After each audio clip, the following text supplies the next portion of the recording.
You love me? Do you?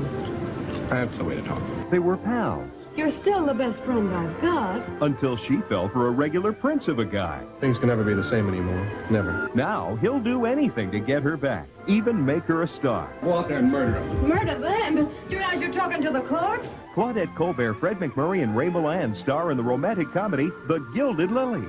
Premiering Sunday, November 18th, 9 Eastern on American Movie Classics.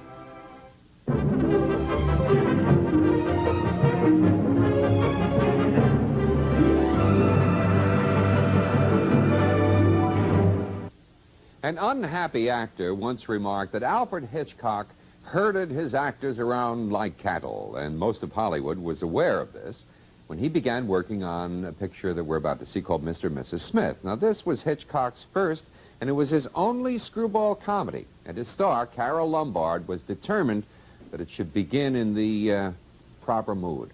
So when Hitchcock appeared on the set for the first day of shooting, he was confronted with an unusual spectacle, a tiny corral containing 3 live heifers. One of the cows was labeled Carole Lombard, one was Robert Montgomery, and the third was Gene Raymond. Well, with a beginning like that, Mr. and Mrs. Smith had to be good.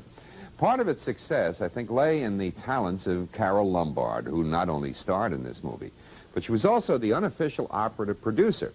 She chose the director, the cast, and the entire technical crew as well. And she also oversaw the budget and did so quite well. Actually, had it not been for Carole, Hitchcock would never have deviated from his suspense thrillers to make this movie. Both Hitchcock and Carole Lombard wanted Cary Grant, by the way, for the lead, but he was firmly booked at the time for the next 2 years. Well, they both agreed that Robert Montgomery was about the only actor who could carry the light comedy well enough. Luckily, he liked the script, and he agreed to do it. So here he is, in a film that's as rare as a hen's tooth, Alfred Hitchcock's only comedy, Mr. and Mrs. Smith.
Mr. and Mrs. Smith's female star, Carole Lombard, left a legend in Hollywood unmatched by any of her contemporaries.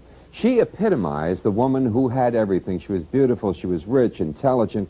She possessed an exceptional sense of humor. She was married to Clark Gable, and on top of all of that, everybody liked Carole Lombard. Her last film, To Be or Not to Be, was with Jack Benny, was the happiest experience of her career, and what a film it was.